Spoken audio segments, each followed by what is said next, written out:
exciting email I got, and I'm going to have to read this off. Quote, "These creatures are big enough and defensive enough to pose a genuine and serious threat to life." Quote, "Over the past few weeks, many of my neighbor's barn cats disappeared. Neighbor to the north. Something at night has been eating their cats. Every few nights I hear a cat screaming its last breath trying to fend off something which kills it very quickly. Marks of struggle are seen, but no footprints or wing marks. And when she asked me to look around for tracks, I found no coyote tracks or dog tracks or tracks of any kind."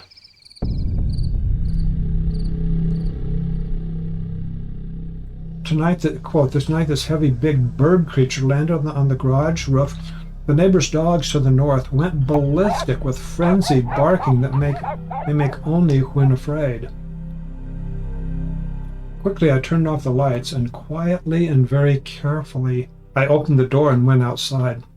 I don't know how they got labeled as thunderbirds because I heard its wings as it flew away. It makes an audible woof, woof, woof sound of much air moved as its mighty wings power it at takeoff and climbing, then starting to flap slower as it gets about 50 or 60 yards above the terrain.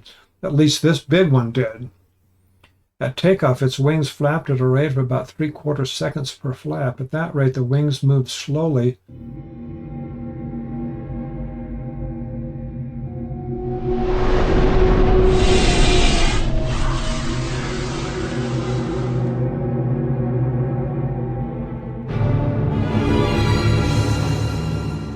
So today I have with me Frank, and he's going to tell you about something that happened when he was fishing.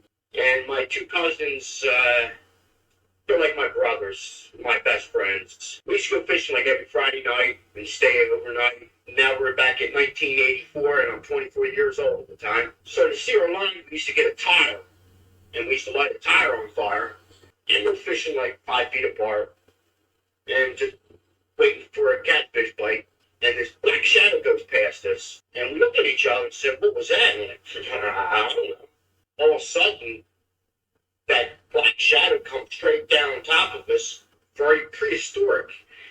The only thing I can tell you is that it was a pterodactyl and it was nothing else. I'd say 15 feet, 20 feet. It was just hovering, going,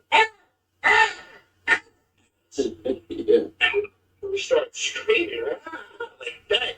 And my one cousin, me and my other cousin, we were like looking at it, and it come down on top of us. So we had our fishing rods, 70-foot fishing rods, and we started whacking at it. And it would come down and try to pick us up with its talons. Yeah, what it would do, it would come up to like 15, 20 foot, just out of the reach of our ugly stick, and just hover there flat. And then it would come down, and when it came down, it would open its claws up and try to like come and pick us up. And when it came down at us, we would hit it, and we would hit it like the lower body and at its feet. That's the closest I could hit him at. Same with my cousin. We never got to hit him in his face. Yeah. But it would come down, and you could actually see its claws open it up and trying to grab us. And at the same time, it was flapping, going, ah, ah. And I'll never forget my cousin going, yeah, like that. And we kept whacking at it. But this thing wouldn't stop. I mean, Yeah. To say that it was relentless, it came down at us at least 15 times.